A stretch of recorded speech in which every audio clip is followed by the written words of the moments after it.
जात समाज के लोगों के साथ अगर नहीं होगा तो हम जी के क्या करेंगे?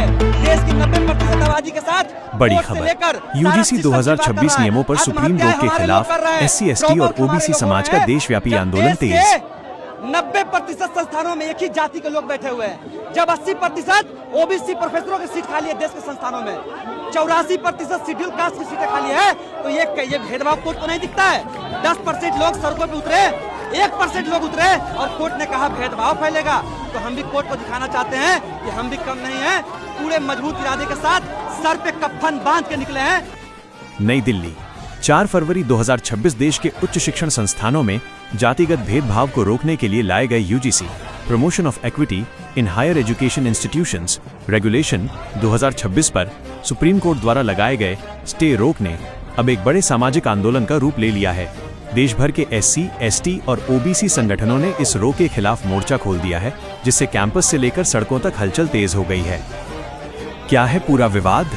13 जनवरी 2026 को यूजीसी ने नए नियम अधिसूचित किए थे, जिनका उद्देश्य दलित, आदिवासी और पिछड़ा वर्ग के छात्रों के साथ होने वाले भेदभाव को सख्ती से रोकना था। इन नियमों के तहत हर यूनिवर्सिटी में इक्विटी कमेटी और इक्विटी स्क्वाड बनाना अनिवार्य किया गया।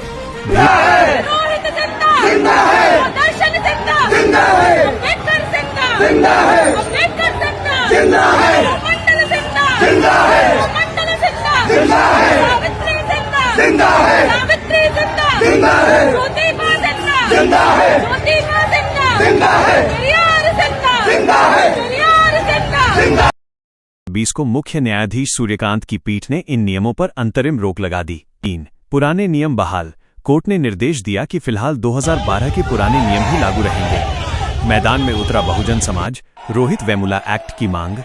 सुप्रीम कोर्ट के इस फैसले के बाद देश भर के बहुजन संगठनों SC, ST, OBC संयुक्त मोर्चा ने भारी नाराजगी जताई है। प्रदर्शनकारियों का कहना है, संस्थागत भेदभाव की अनदेखी। प्रदर्शनकारियों के अनुसार कैंपस में जातिगत उत्पीड़न एक कड़वी सच्चाई है। रोहित वेमुला और पायल तड़वी जैसे मामले इसके उदाहरण हैं। संवैधानिक अधिकार, संगठनों का तर्क है कि ये नियम संविधान के अनुच्छेद 15(4) के तहत पिछड़ों के उत्थान के लिए जरूरी हैं। आंदोलन की चेतावनी, दिल्ली विश्वविद्यालय, इलाहाबाद विश्वविद्यालय और पटना जैसे शिक्षा केंद्रों पर छात्र स्टे हटाने और इन नियमों को पूर्ण रूप से लागू करने की मांग कर रहे हैं। ये लड़ाई सिर्फ नियमों की नहीं, बल्कि शिक्षा के मंदिरों में मान सम्मान के साथ जीने की है।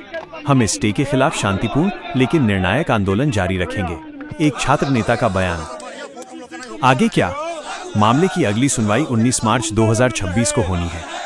तब तक केंद्र सरकार और यूजीसी को अपना जवाब दाखिल करना है।